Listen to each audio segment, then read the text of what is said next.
Saya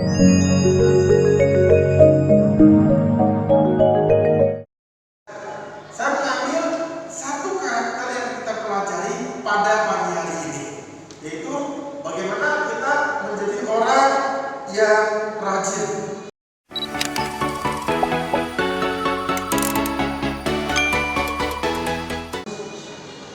Kata Kristen rajin, ya. Bapak Ibu terkasih, kalau kita membaca firman Tuhan, mari kita buka di dalam Amsal pasal 6 ayat 6 sampai 9. Amsal pasal 6 ayat 6 sampai 9. Kita baca bersama-sama. 1, 2, 3. Hai pemalas, pergilah kepada semut, perhatikanlah lakunya, dan jadilah bijak. Biarpun tidak ada pemimpinnya, pengaturnya, atau penguasanya, ia menyediakan rotinya di musim panas dan mengumpulkan makanannya pada waktu panen. Hai pemalas, berapa lama lagi engkau berbalik? Bilakah engkau akan dibangun dari tidurmu? Ya, Bapak Ibu terkasih, kita belajar satu karakter orang Kristen, yaitu apa? Rajin. Ya, di sini kita bisa belajar dari hewan yang bernama semut. Bapak Ibu terkasih, ketika Tuhan memberi gambaran kepada kita belajar dari hewan yang bernama semut, dan hewan ini adalah hewan yang rajin. Semut itu hewan yang sangat kecil, yang kita temui di jalan, di pinggiran danau dan seterusnya. Kenapa Tuhan minta kita belajar dari semut? Bapak Ibu mungkin pernah melihat kucing yang tidur, anjing yang tidur, benar ya? Pasti pernah ketemu, pernah lihat, ya? Ataupun hewan yang lain. Di rumah saya pelihara lovebird, burung lovebird itu tutup mata sudah tidur. Tapi mungkin Bapak Ibu akan sangat jarang bertemu semut sedang tidur dan diam. Benar ya Bapak Ibu ya? Kalau kita ketemu semut, pasti semut sedang jalan. Dia mengambil makanan bersama dengan temannya. Dia mengambil bongkahan biskuit, mengambil butiran gula dan seterusnya. Semut adalah hewan yang rajin. Kalau Bapak Ibu pelajari di internet, di Google, Bapak Ibu bisa lihat karakteristik semut. Mereka selalu bekerja. Mereka bekerja bersama-sama satu tim. Mereka adalah hewan yang bekerja pada musim panas. Di saat musim panas, di saat ada matahari, mereka bekerja. Bahkan malam pun banyak disebut yang bekerja. Mereka terus berjalan, bertemu makanan, mereka akan ambil makanan tersebut. Nanti kemudian kalau dia udah terlalu berat, makanan yang dia mau bawa ke sarangnya, dia panggil teman-temannya, dia bawa lagi sampai di bawah. Satu ekor semut mampu mengangkat kurang lebih 50 kali dari beratnya. Contoh kalau semutnya 1 gram, dia bisa angkat 50 gram. Bapak Ibu bisa bayangkan kalau manusia kita semut, kita berat 50 kilo, kita bisa angkat 2,5 ton. Luar biasa Bapak Ibu ya. Semut hewan yang kecil tapi rajin dan kuat, dia bekerja. Maka Tuhan mengajar kepada kita bagaimana kita belajar rajin dari semut. Ya, waktu kita ingin belajar mengenai menjadi orang yang rajin, ada beberapa hal yang akan saya bagikan dari firman Tuhan. Yang pertama adalah kerja memberi arti hidup. Dibaca sama-sama ya Bapak Ibu. 1, 2, 3. Kerja memberi arti hidup. 1 Korintus 3:9. Karena kami adalah kawan sekerja Allah, kamu adalah ladang Allah, bangunan Allah. Bapak Ibu terkasih, waktu kita bekerja, kita menjadi orang yang mempunyai arti hidupnya, yang hidupnya berarti bagi orang lain.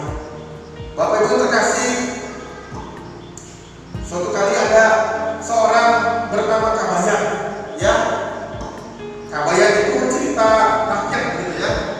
Kita bisa melihat Bagaimana Kabayan ini seorang yang lucu begitu. Suatu hari Kabayan sedang menggali lubang. Tetangganya heran dan bertanya, "Kabayan, untuk apa gali lubang?" "Untuk tanam pisang." Ditanya lagi, "Untuk apa tanam pisang?" "Untuk dimakan." Kemudian dia tanya, "Untuk apa makan pisang?" "Untuk menambah tenaga." Ditanya lagi sama tetangganya, "Untuk apa dapat tetangga?" "Untuk gali lubang." Ya, Bapak Ibu ya, bolak-balik ya, muter-muter. Bapak Ibu yang dikasihi Tuhan, untuk apa kita bekerja? Apakah hanya bekerja untuk dapat makanan, untuk bisa mendapatkan kehidupan? Semua orang bekerja, Bapak Ibu. Semua orang di dunia ini mereka bekerja. Kalau kita melihat di dunia, di kota, di desa, mana-mana tempat orang-orang bekerja. Bapak Ibu bayangkan ada tenaga paramedis yang sedang mengobati orang yang sedang sakit. Bapak Ibu lihat di kantor-kantor, banyak orang-orang bekerja di depan komputer, mengetik dari pagi sampai sore. Bapak Ibu bisa lihat para sales yang pergi naik mobil membawa barang, datang ke toko-toko menawarkan barang-barang. Bapak Ibu pun bekerja di tempat ini, mungkin bekerja di jalan Pepelang sebagai apa? Mengurusi sawah, menanam padi atau menanam ya tumbuh-tumbuhan yang bisa menghasilkan, apakah itu sayur, apakah itu buah-buahan. Dan juga Bapak Ibu bisa melihat ada orang yang mengurus sapi ternaknya supaya sapi ini bisa menghasilkan susu atau bisa menghasilkan daging untuk menjadi makanan bagi manusia. Setiap orang bekerja. Kenapa kita bekerja? Apakah bekerja hanya untuk mencari uang, mencari nafkah, menghidupi keluarga? Kita adalah makhluk yang lebih dari sekedar hidup untuk makan. Karena kita adalah makhluk ciptaan Tuhan yang segambar dan serupa dengan Tuhan. Kalau kita hanya bekerja mencari makan, berkeluarga lalu mati, apa bedanya kita sama hewan? Enggak ada bedanya ya Bapak Ibu ya. Maka bekerja itu adalah mempunyai arti. Dengan bekerja kita memberi arti melalui kehidupan kita. Ada seorang bernama Abraham Maslow, seorang ahli psikologi di dunia. Dia mengatakan bahwa bekerja itu kita melakukan berbagai kepentingkan. Yang pertama, secara fisik kita mendapat makanan. Kita bekerja mendapat uang, bisa membeli makanan. Kalau kita bekerja juga kita mempunyai keamanan. Dengan ada uang yang cukup, kita bisa merasa aman untuk masa depan. Benar ya Bapak Ibu ya? Secara sosial, kita bekerja juga bergaul dengan teman kerja kita. Kita membangun persahabatan. Lalu setelah kita bekerja, kita mempunyai hubungan sosial, kita pun mendapat penghargaan, dihormati orang, dihargai orang, karena kita bekerja rajin, bekerja jujur, bekerja sungguh-sungguh, berprestasi dalam pekerjaan. Ini adalah penghargaan, mendapat status. Ya, ada orang bekerja, pertama dia mungkin bersih-bersih, lalu dia berhak jadi sales, lalu setelah jadi sales dia menjadi manajer, jadi direktur. Dia mendapat penghargaan. Dan yang paling tinggi menurut Abraham Maslow adalah berprestasi, aktualisasi diri. Bagaimana kita bekerja mempunyai arti bagi kehidupan orang lain. Bapak Ibu jangan berpikir bahwa saya hanya bekerja di desa, saya hanya seorang petani, saya hanya seorang peternak sapi yang menghasilkan susu. Tapi susu yang kita hasilkan dari sapi yang kita punya itu membuat anak-anak sehat di kota lain, di tempat lain. Jadi kita perlu memberi arti dari pekerjaan yang kita lakukan. Maka ini yang namanya aktualisasi diri. Bagaimana kita bekerja memberi arti. Ibu-ibu di rumah ngurus apa? Cucian, masak, itu pun sama. Dengan ibu-ibu mengurus rumah tangga, bapak itu suami bisa pergi kerja, pulang bajunya ada yang cuciin, dia bisa makan, anak-anak juga terpelihara, ibu-ibu juga bekerja, tapi di rumah sebagai ibu rumah tangga, itu pun memberi arti. Kemudian kalau kita pelajari itu lagi, dikatakan oleh firman Tuhan, kita perlu rajin dalam bekerja. Maka tadi belajar dari hewan yang namanya semut. Waktu kita bekerja dengan rajin, maka kita menjadi orang yang bertanggung jawab. Alkitab berkata kepada kita, jika seseorang tidak mau bekerja, janganlah ia makan. Ya, jadi dalam 2 Tesalonika 3 ayat 10 dikatakan bagi firman Tuhan ayat B-nya, jika seorang tidak mau bekerja, janganlah ia makan. Ini kata siapa? Kata Alkitab. Maka kita perlu rajin bekerja, dengan sungguh-sungguh bekerja. Bapak-bapak bekerja di tempat, dia bekerja. Ibu-ibu bekerja mengurus rumah tangga supaya baik keadaannya. Anak-anak yang sekolah dengan sungguh-sungguh berprestasi, itu pekerjaan baginya. Jadi ketika kita bekerja dengan rajin, dan bekerja itu seperti senam kita. Makanya kalau kita kalau terlalu kencang, maka senamnya putus. Tapi kalau terlalu kendor, maka gitar tidak berbunyi. Sama dengan bekerja. Kalau terlalu keras, orang bisa sakit, bahkan bisa kecapean dan meninggal dunia. Tapi kalau terlalu santai, kerja tidak berarti. Dia malas-malasan bekerjanya. Maka bekerja harus cukup, harus rajin, tetapi diseimbangkan waktu kerja dan waktu istirahat. Bapak Ibu yang di dalam Tuhan Yesus, kita bekerja karena Tuhan juga bekerja. Kita melihat tiap pagi Tuhan membangunkan matahari, kemudian Tuhan tiap petang menimbulkan senja. Dia meniup awan, dia meneteskan hujan, ia menghidupkan hidup telur, ia menghembuskan nafas di jalan bayi. Tuhan mengajarkan ikan berenang, Tuhan sibuk terbang kian kemari sebagai burung merpati. Ya, ini adalah sebuah gambaran bahwa Tuhan kita adalah Tuhan yang bekerja.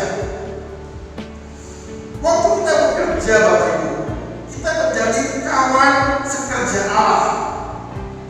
Waktu kita bekerja, kita menjadi orang yang dihormati dan dihargai oleh orang lain.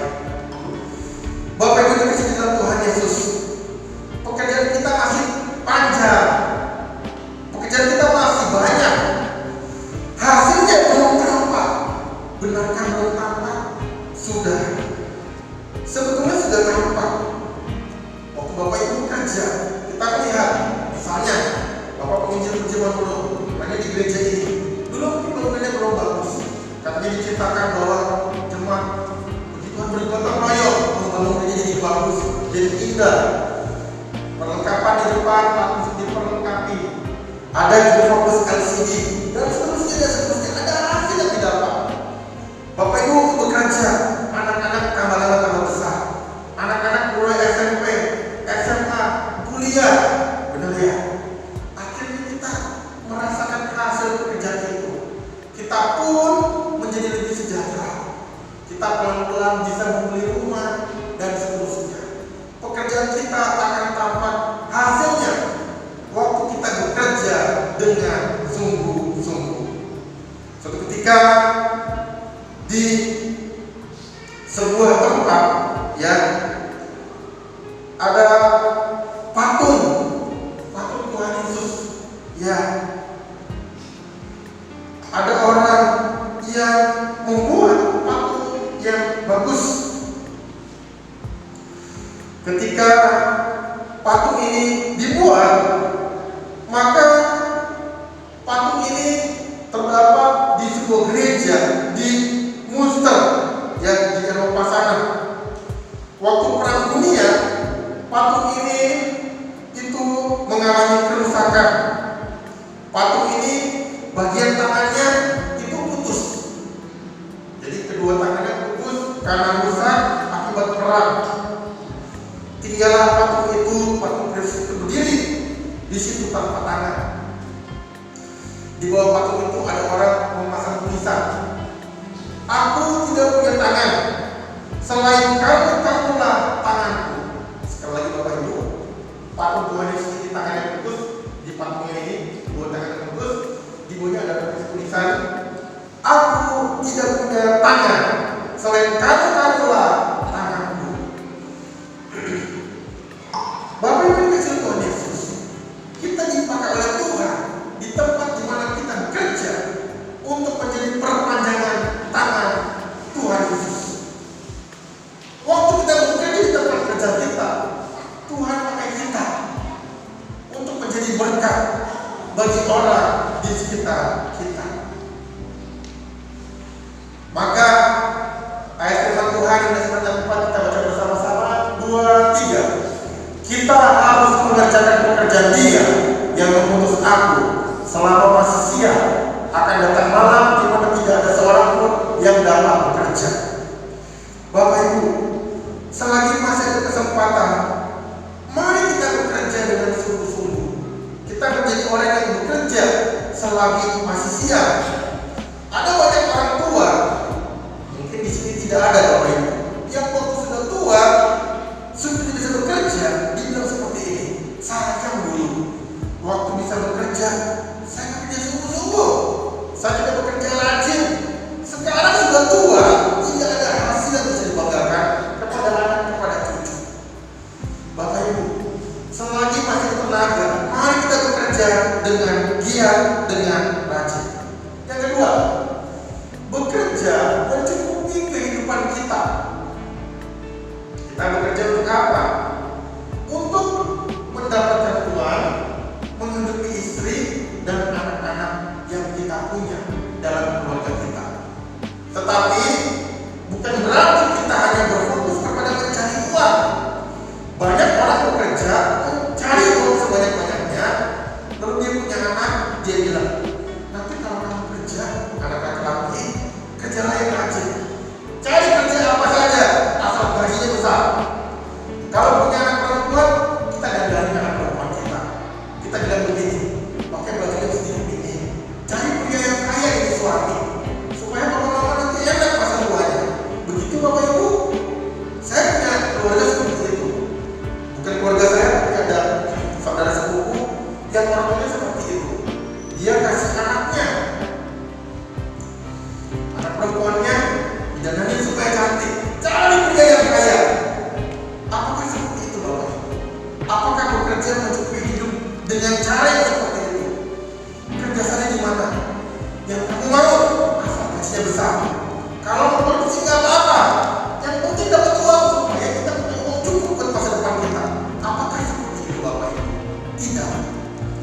Bekerja bukan hanya mencari uang.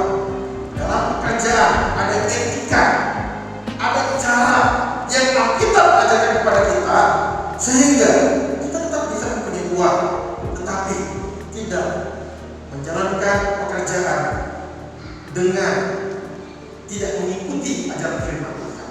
Maka mari kita bekerja dengan sungguh-sungguh, tetapi juga dengan etika yang sesuai dengan ajaran firman Tuhan. Maka firman Tuhan mengajak kita untuk mempersiapkan masa depan kita. Bapak Ibu, saya menulis buku, saya menulis beberapa buku tentang perencanaan kehidupan. Saya selama ini sudah menulis 5 buku. Ini buku pertama, buku kedua, buku ketiga, buku keempat, buku kelima. Sudah ribuan buku terjual di seluruh Indonesia dan bahkan di beberapa negara lain. Saya melihat bahwa seringkali kita lupa Bapak Ibu untuk mempersiapkan masa depan kita. Begini maksudnya. Suatu kali saya berdiskusi dengan pimpinan kami, kemudian ada isi dari pimpinan kami yang bilang seperti ini, "Kok orang nggak tahu ya?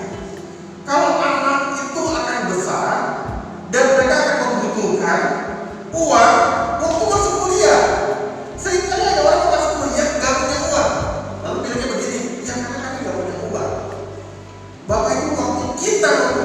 anak dan berani punya anak, kita harus pikirkan anak ini satu hari akan sekolah sampai gimana. Jadi waktu anak kita masih kecil, baru lahir, kita pikirkan masa depan dia. Ini namanya perencanaan. Ini namanya bekerja memenuhi kebutuhan hidup kita. Ada banyak orang yang sudah dapat gaji, dia atur-aturkan. Dia pakai beli sesuai kehendak hati dia. Oh, ada HP bagus, beli. Oh, ada barang bagus, beli. Gak punya uang, cicil, gak apa-apa. Nanti anaknya mau sekolah kurang biaya. Lalu bilangnya, oh kami gak punya biaya. Padahal dia suami ini memutuskan punya anak. Maka penting sekali untuk kita untuk merencanakan kehidupan. Kalau kita berani menikah, kita harus mencukupi kebutuhan istri kita. Kalau kita berani punya anak, kita harus pikirkan anak sampai dia mandiri, sampai dia dewasa. Bagaimana caranya? Tuhan kasih kita otak, Tuhan kasih kita tangan untuk bekerja, Tuhan kasih kita kaki, Tuhan kasih kita tenaga untuk bekerja. Maka inilah yang namanya kehidupan yang direncanakan. Bapak Ibu, suatu kali saya membaca tulisan dari seorang bernama Bill Gates. Bill Gates ini seorang penemu komputer di dunia yang sangat kaya, uangnya banyak sekali, tinggal di Amerika. Dialah yang membuat program Microsoft untuk komputer yang ada yang kita pakai di seluruh dunia. Dialah yang pertama buat. Dia pernah berkata seperti ini: jika kamu lahir dalam keadaan miskin, itu bukan salahmu. Tetapi jika kamu mati dalam keadaan miskin, itu adalah salahmu. Ini Bill Gates orangnya. Nah Bapak Ibu, ini benar nggak? Tampaknya benar ya. Waktu baca gimana? Kayak disemangati ya. Saya waktu baca bisa ingat sampai hari ini. Saya bilang, ya benar juga ya. Kalau lahir kita nggak bisa milih di keluarga mana. Kita bisa kita lahir ya bapak-bapak kita. Mungkin pada ekonomi terbatas, kita nggak bisa milih. Benar nggak? Tapi walaupun kita miskin, kita nggak punya uang, tinggal di daerah, tinggal di desa, kita bisa bekerja nggak? Bisa. Kita bisa lagi nggak? Bisa. Sekolah bisa nggak cari beasiswa? Bisa. Menggapai cita-cita setinggi langit? Bisa. Tetapi ini ajaran duniawi. Ini ajaran orang duniawi. Di satu sisi saya setuju, tapi di sisi lain kita nggak bisa jadi orang yang cari uang supaya kaya, supaya sukses, supaya jadi orang yang hebat. Enggak begitu. Alkitab mengatakan kerja mencukupi kehidupan kita. Tetapi waktu kita punya uang yang lebih, kita juga pakai untuk memberkati orang. Jadi fokusnya bukan kita hidup supaya nggak miskin. Fokusnya adalah hidup menjadi berkat bagi sesama. Dan kemudian bicara mengenai bekerja Bapak Ibu, kita perlu paham satu prinsip yang penting yang saya sebut take it or leave it. Nah Bapak Ibu, begini, banyak orang bekerja, dia mengeluh kepada atasannya, dia mengeluh apa yang dihasilkan. Contoh, misalnya ada orang di tukang belang, kita bekerja, kita paron ada sapi begitu ya, ada pimpinan atau orang yang punya modal, dia kasih sapi. Lalu kita mulai kasih makan ya Bapak Ibu, kan katanya paron. Kita mulai cari makanannya, kita kasih makan, nanti bagi dua.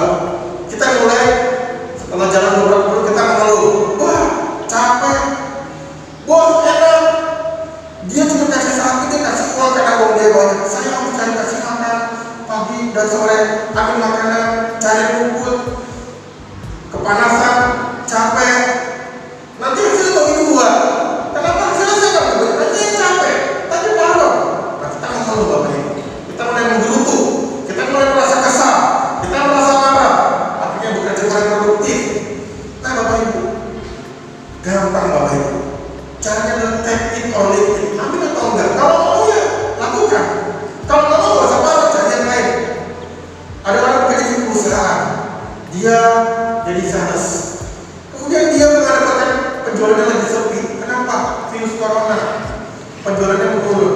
Dia bilang, bos enak di kantor, duduk-duduk di tempat AC. Kami sales pergi sana, pergi sini, lagi sana, lagi sini, tawarin barang, kurang laku. Ya udah, kalau nggak mau tinggalkan. Kalau mau terima semua konsekuensinya. Belajarlah berjuang. doa sama Tuhan, minta kekuatan, jadilah orang yang rajin supaya kita punya hasil yang baik, punya prestasi.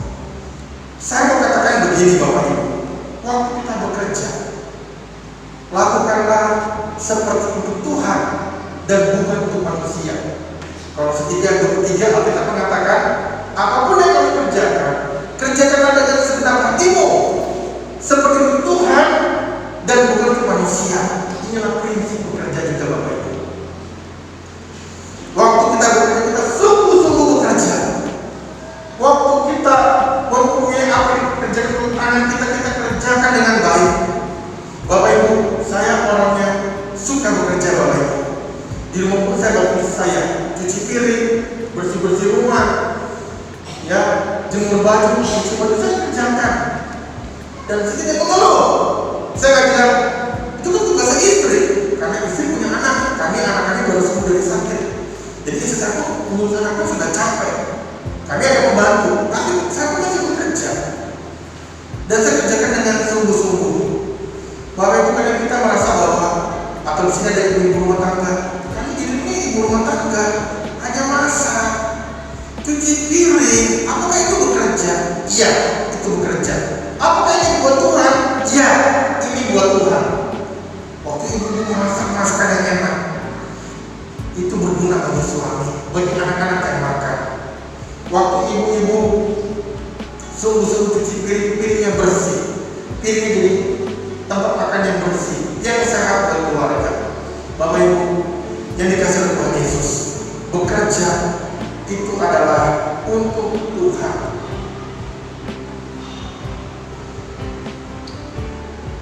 Semut adalah hewan yang rajin. Kembali kepada kisah semut tadi. Tadi saya sudah ceritakan bagaimana semut itu berjuang bekerja keras. Semut mempersiapkan makanan di musim panas. Maka waktu musim dingin, kalau misalnya semutnya tinggal di daerah 4 musim, katakanlah di Amerika, di Eropa, ada musim salju, ada musim turun salju beku, semut itu keluar dari makanan. Kan terlalu dingin, suhu derajat di bawah 0 derajat Celcius. Tapi semut di dalam sarang sudah punya makanan yang cukup selama 4 bulan atau 3 bulan masa di mana itu adalah kondisi yang sangat dingin dan tidak bisa bekerja. Bapak Ibu yang dikasih Tuhan Yesus, berapa banyak orang yang karena corona nggak ada pekerjaan, nggak bisa jualan. Akhirnya dia bilang, dia salahkanlah corona, dia salahkanlah Tuhan. Ya kenapa nggak bisa makan? Kenapa nggak punya uang? Karena corona. Karena corona. Sekarang ada lagi Omicron, ada Deltacron, ada Deltacron. Saudara-saudara berarti semuanya itu kron. Nah karena corona saya nggak bisa punya uang, saya jadinya susah di PHK karena kita tidak mempersiapkan masa depan kita. Kalau kita sungguh-sungguh bekerja, menabung dengan baik, kalaupun ada corona, ada kesusahan, kita masih punya cukup uang untuk modal kita. Nah inilah yang kita ajarkan kepada kita, belajar dari kehidupan sebelumnya.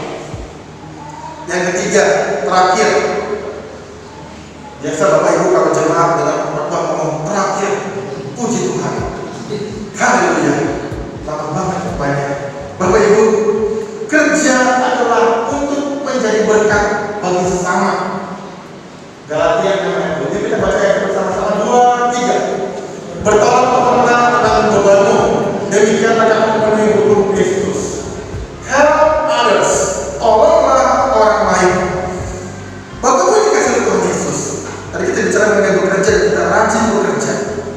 Waktu kita rajin bekerja, kita mendapatkan kehidupan yang cukup. Tadi kita sudah belajar Bapak Ibu ya. Seperti semut, kita bekerja, punya uang kita tabung, kita pakai dengan hemat. Maka kita cukup. Kemudian yang Tuhan mau, yang kita lakukan juga adalah menolong sesama kita. Kita punya uang yang cukup atau bahkan lebih, kita pakai juga untuk menolong sesama kita. Menolong saudara seiman kita, teman kita, tetangga kita yang membutuhkan. Bapak Ibu tidak perlu menjadi orang kaya untuk bisa memberi. Bapak Ibu tidak perlu menjadi orang yang kaya untuk bisa memberi. Karena yang kita lakukan sesama kita itu pun sebagai wujud kita menyatakan kasih Tuhan kepada sesama. Saya Bapak Ibu lulusan ST Bandung, sekolah teologi di Bandung. Jadi kami ST Bandung ini lulusannya sudah jadi hamba Tuhan di seluruh Indonesia, bahkan di seluruh dunia juga ada. Alumni kami jadi pendeta, penginjil di gereja, jadi misionaris, jadi dosen teologi, menjadi rektor, menjadi guru agama, banyak sekali. ST Bandung sudah dari tahun 1992, kami 30 tahun, sudah meluluskan 1000 mahasiswa lebih. Nah, saya mengurus alumninya. Nah, Bapak Ibu, sebagai pemesan di WA Group, kadang-kadang ada teman yang bilang, tolong doakan, orang tua saya sakit. Kasih papanya, dia sama mamanya lagi di rumah sakit. Ya, itu bahasa halus Bapak Ibu ya. Bahasa jelasnya begini, bantu dong, kami lagi susah gitu ya Bapak Ibu ya. Kami pengurus tahu. Saya bilang ke ketua pengurus, Pak, ini ada alumni ST Bandung, penginjil di kota ini, mamanya sakit, kayaknya butuh biaya. Oke, penginjil kantor. Kamu galang-galang, saya galang-galang Bapak Ibu. Boleh, Bapak Ibu ini sakit, orang tuanya butuh dana. Nanti kita bilang 100.000, 200.000, ada yang mau 1 juta dan seterusnya. Saya kumpulkan, kumpul 10 juta, ini untuk orang tuanya. Nanti ada yang meninggal. Saya selalu yang pertama ngomong ke ketua konferensi, saya sendiri pengurus. Bila ketua bantu. Nah Bapak Ibu, kita perlu peka kepada orang di sekitar kita yang membutuhkan bantuan kita. Untuk itulah kita menjadi orang Kristen. Bekerja lagi bukan membutuhkan uang sebagai penyakit untuk diri sendiri.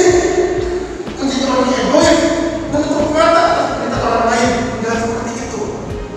Maka Yesus berkata dalam Matius 25 ayat 31 sampai 46. Yesus berkata, aku berkata kepadamu, sesungguhnya segala sesuatu yang tidak kamu lakukan untuk salah seorang saudaraku yang paling mudah ini, kamu tidak melakukannya juga untuk aku.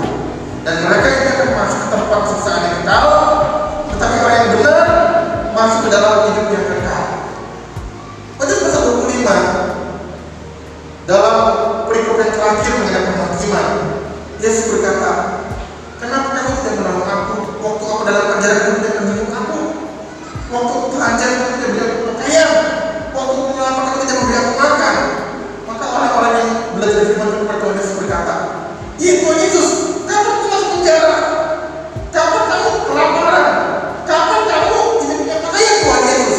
Yesus berkata kembali, waktu kamu melakukan kepada orang-orang yang susah, yang hina, yang butuh pertolongan, engkau melakukan untuk aku. Bapak Ibu, mungkin di rumah kita orang sederhana, tapi mungkin juga ada orang yang lebih miskin dari kita dan yang membutuhkan bantuan. Kita harus menjadi orang yang membantu mereka. Suatu kali Bunda Teresa, Bapak Ibu masih tahu, Bunda Teresa seorang yang mendapat Nobel, dan dia adalah seorang yang bekerja puluhan tahun di Kalkuta di India. Ibu Teresa adalah seorang biarawati, seorang suster di Katolik, mengabdikan seluruh hidupnya untuk orang-orang yang miskin, orang yang dusta, orang yang terlantar, orang yang di jalan yang akan mati, dia bawa, dia tolong, dia rawat, dia kasih makan.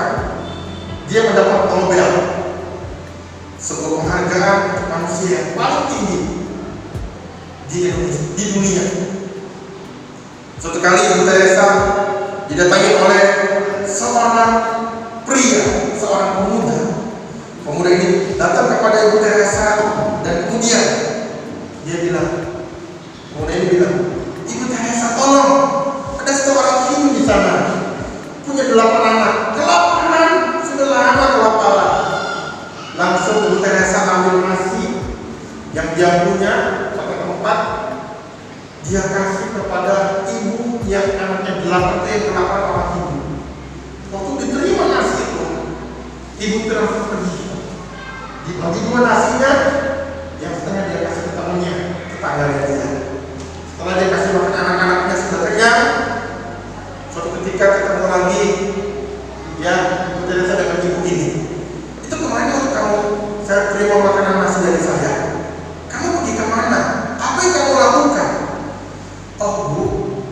Saya ke rumah saya, cepat-cepat ketemu tetangga saya. Sebelum kasih makan anak saya kasih dulu ke tetangga saya, setengahnya saya kasih nasi itu kepada tetangga saya. Ibu tadi saya bilang, kenapa kamu lakukan itu?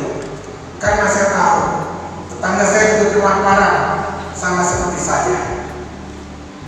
Bapak Ibu dikasih, waktu saya dengar cerita ini beberapa bulan lalu, saya ingat sampai hari ini. Seringkali kita menganggap bahwa kita ini susah. Padahal ada juga orang-orang yang lebih susah, yang lebih miskin dari saya. Tidak perlu menjadi orang kaya untuk bisa memberi. Kita bisa memberi di dalam segala keadaan.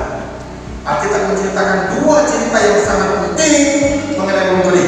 Yang pertama adalah janda yang memberi persembahan.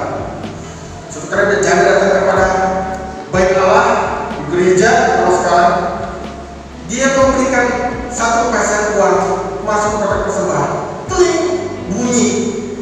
Orang-orang kaya pada zaman tersebut memberi bukan koin yang sedikit, tapi koin yang banyak. Orang-orang kaya, tapi dia ini, janda ini memberikan uang yang sangat sedikit jumlahnya. Tapi Yesus berkata kepada murid-muridnya, lihat janda itu. Janda itu memberikan yang lebih besar daripada orang-orang lain yang memberikan di bait Allah ini. Karena janda itu memberikan seluruh uangnya, seluruh nafkahnya, seluruh penghasilan yang diberikan oleh Tuhan. Yang kedua, kisah tentang janda di Zarfat. Bapak Ibu itu kasih dalam Tuhan Yesus. Kalau hari ini hamba Tuhan kita, Bapak Gembala, Bapak Kunjungan datang ke tempat kita yang misalkan kita adalah orang yang kekurangan, sedang masa kesusahan, gaji berkurang, penghasilan berkurang, lalu Pak puji bilang, kita lagi susah karena COVID. Ibu datang ke sebuah ibu, ke seorang ibu di antara kita yang mungkin sedang juga mengalami kesusahan. Pak puji bilang, kamu di rumah ada ini nggak Bu? Makanan ada Pak, tapi tinggal sedikit. Kasih dulu buat saya. Kita bilang apa? Enak aja. Kami juga kekurangan Pak. Maaf Pak Puji, pun nggak mau ngasih. Tapi kami pun susah. Kalau bisa Bapak doakan saya supaya pekerjaan saya mendapatkan hasil yang baik. Nanti udah punya uang lebih banyak, saya akan sumbang ke gereja dan beri juga kepada Pak Puji. Mungkin begitu Bapak Ibu. Itu mungkin begitu, saya nggak tahu. Tapi waktu ketika kondisi kelaparan di Zarfat ada seorang janda, kemudian datanglah Nabi Elia. Dia bilang, datang ke situ karena Tuhan memerintahkan Nabi Elia dengan janda ini. Janda ini tinggal dengan seorang anaknya. Dia punya tepung sedikit, punya minyak sedikit. Datanglah Nabi Elia, ibu tolong berikan saya makan, saya sedang sangat lapar. Nabi Elia bilang, ibu janda ini bilang, kami punya sedikit tepung dan sedikit minyak. Kami membuat roti, kami makan, lalu kami mati. Karena kelaparan pada masa itu, hujan tidak turun. Lalu ibu janda ini bilang, inilah makanan terakhir kami.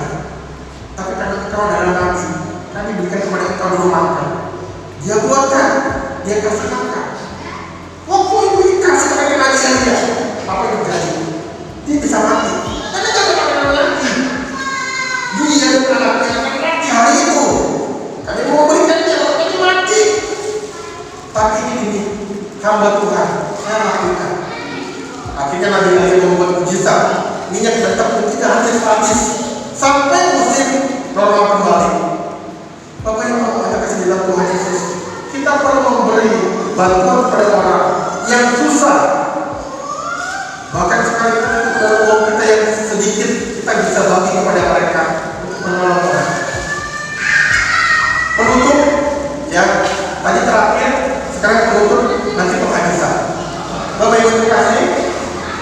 Mohon minta bantuan Michael untuk nyalakan videonya. Halo sahabat Bagai Studio, kembali bertemu di sesi cerita inspiratif kerja. Kali ini kami akan bercerita mengenai seorang tukang kayu tua yang selalu bekerja dengan sangat baik. Semoga ada pelajaran berharga yang sama-sama bisa kita ambil dari kisah ini. Ini dia cerita lengkapnya. Hiduplah seorang tukang kayu tua yang sudah bekerja puluhan tahun dan memasuki usia pensiun.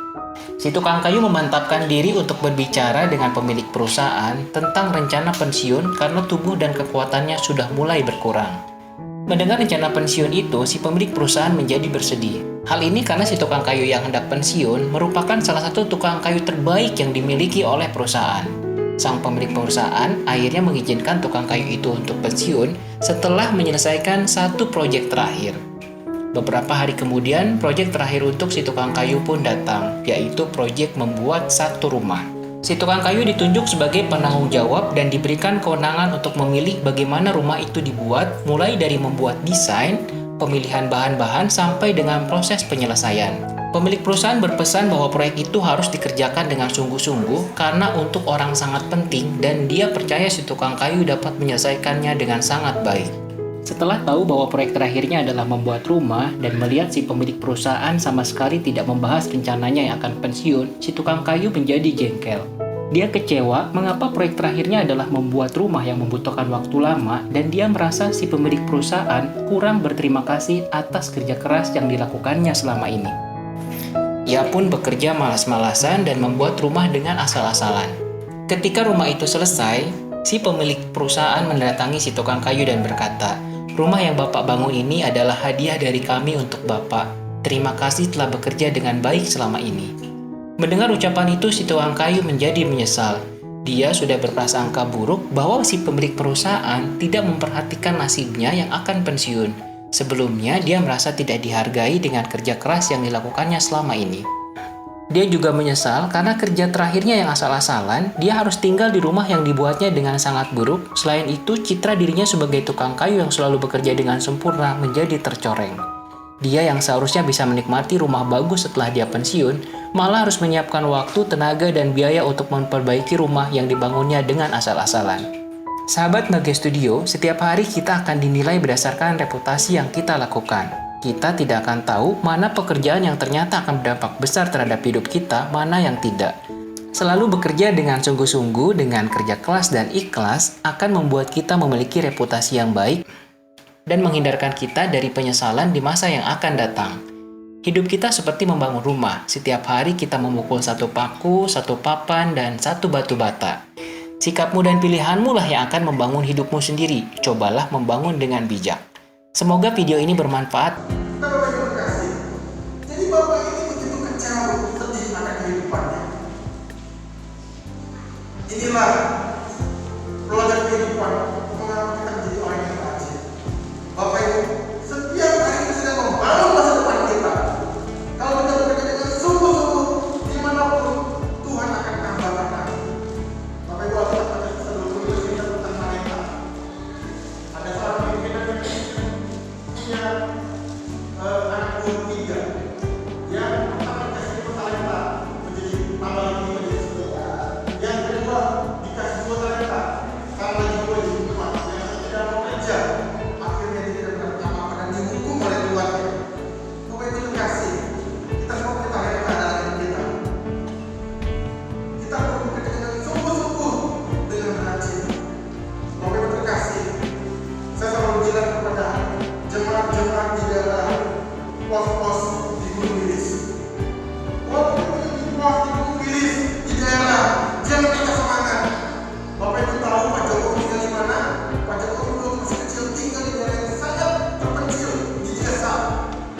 Kalau teman sehingganya di film Jokowi ini pernah masuk bioskop, saya nonton. Dia pernah 2 kali tinggal rumah karena nggak punya uang untuk bayar kontrakan. Mamanya orang miskin. Siapa sih Pak Jokowi, anak desa, anak orang miskin, jadi presiden Republik Indonesia, memerintah sebagai kepala negara, membangun Indonesia dengan baik. Hanya dari orang desa yang miskin. Bapak Ibu, berapa tangan tangan kita sekarang? Mungkin ada yang 5, ada yang 2, ada yang 1, nggak apa-apa. Kerjalah dengan sungguh-sungguh, dengan rajin. Kesimpulan kita hari ini, yang pertama bekerjalah untuk memberi arti dalam kehidupan kita. Cukuplah hidup kita, keluarga kita dengan bekerja keras. Yang ketiga adalah bekerjalah untuk memberi berkat kepada sesama. Amin. Mari kita berdoa. Bapa di dalam surga, kami mengucap syukur kepada Engkau. Hari ini belajar mengenai sebuah tema yang penting dalam hidup kami, yaitu rajin. Oh Tuhan, ampunilah kami kalau selama ini kami tidak rajin. Kami rindu menjadi orang-orang yang rajin, jemaat-jemaat yang rajin, suami-suami yang rajin, ibu-ibu yang rajin, anak-anak yang rajin belajar, mempunyai prestasi. Sehingga hidup kami ya Tuhan mempermuliakan nama-Mu, menyenangkan hati-Mu, dan hidup kami menjadi berkat buat sesama kami. Firman-Mu telah disampaikan menjadi rema dalam kehidupan kami. Terima kasih Bapak. Kami juga berdoa untuk hamba-Mu, Bapak puji Matulung, berkati istrinya, berkati anaknya, berkati bayinya baru lahir diberi kesehatan. Tuhan Bapak puji Matulung menjadi gembala yang baik, menggembalakan jemaatnya di tempat ini, menjadi contoh, menjadi teladan hamba Tuhan yang bersungguh-sungguh di hadapan Tuhan. Sehingga gereja ini boleh menjadi gereja yang maju dan nama-Mu dipermuliakan. Karena gereja ini Tuhan, jiwa-jiwa ditumpah malam dimenangkan bagi Kristus. Inilah doa kami Bapa. Inilah nama Tuhan Yesus kami telah berdoa dan mengucap syukur. Amin.